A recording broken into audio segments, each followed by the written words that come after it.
It's my feel-good breakfast show. Welcome back to the midday broadcast of your feel-good show, Expresso. Yes, we were celebrating 10 years today. What an enormous milestone, and thank you very much for making every single day of that possible. Without you, we wouldn't be the feel-good show that we are. Now, we are continuing with our discussion on life after high school. Now, Mr. Ruel Leach, who is an entrepreneur, a relationship coach, an ordained minister and author, joins us to talk about the best way to determine your chosen career path and whether you should be dabbling in many skills in this day and age. And it's great to have you with us, Mr. Leach. How are you? Thank you, Katlego. Very well, and you? Fantastic. So, as I've just said, so you're an entrepreneur, a relationship coach, an ordained minister, and an author. Would you then subscribe to the idea of being a jack of all trades, or would you subscribe to the more master of one ideology? So that's a very, very difficult question to answer because that would obviously depend on your personality. Some people want to be focused, they want to only focus on one thing, and other people take years to get to where they really want to be. Yeah. You are a relationship coach among your skills. How does one begin a career path towards that? A relationship coach is probably one of the most exciting and difficult things to become. And a person needs to start early. Just like a musician that masters a violin or a piano, you need to start as early as you can to master that so that you can, and keep on studying. Yeah. Keep on reading, keep on spending time with people. Yeah. And you develop that in time. You don't need a formal education to speak to people and listen to them and take notes. Yeah, yeah. Now, with all the different career paths that you've taken on in your life, do you have a method of determining what is the best career path for someone to follow, especially if you're thinking about somebody who's now about to exit high school and perhaps moving on with their life, whether they choose to go to tertiary or not? How do you determine what is the career path I should be pursuing?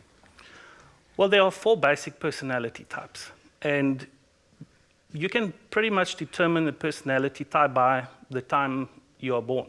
Okay.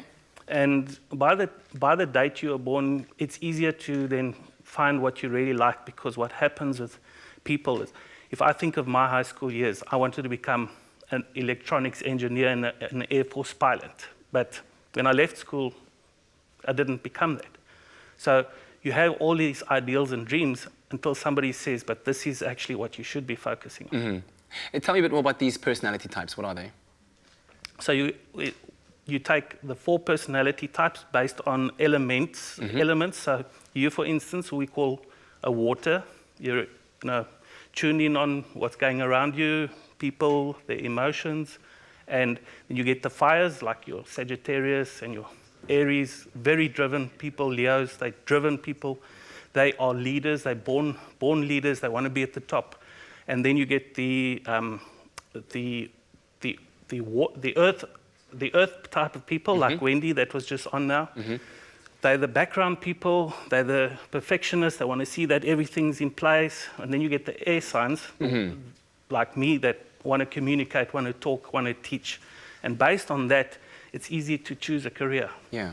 So if you were to give somebody advice now on how to begin that, would you suggest a consultation with you in a determining of what personality type you are in order to determine, or what advice would you give them? Yes, I would always suggest a consultation. Everybody knows at least something about themselves, like their birthday.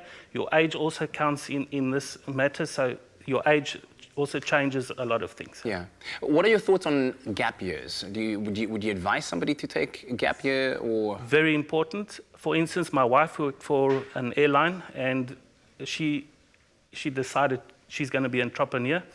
And then I said, take a year off, and then you can at least focus on what you want to be. Yeah, yeah. And she took 2 years off, and today she's driven because she's had time to focus and to clear out all the other thoughts that she's had. Yeah, absolutely. Well, thank you very much for your time, Ruel Leach. Where can people follow you on social media if they're looking to connect with you and find out more about what you do? Well, I'm on Facebook. I've got a Twitter handle called We Menology. That is Womenology. Womenology. There we go. Fantastic stuff. Thank you very much for joining us. We hope that you found that to be insightful as we continue to discuss options, what to do when you leave school and you're perhaps unsure.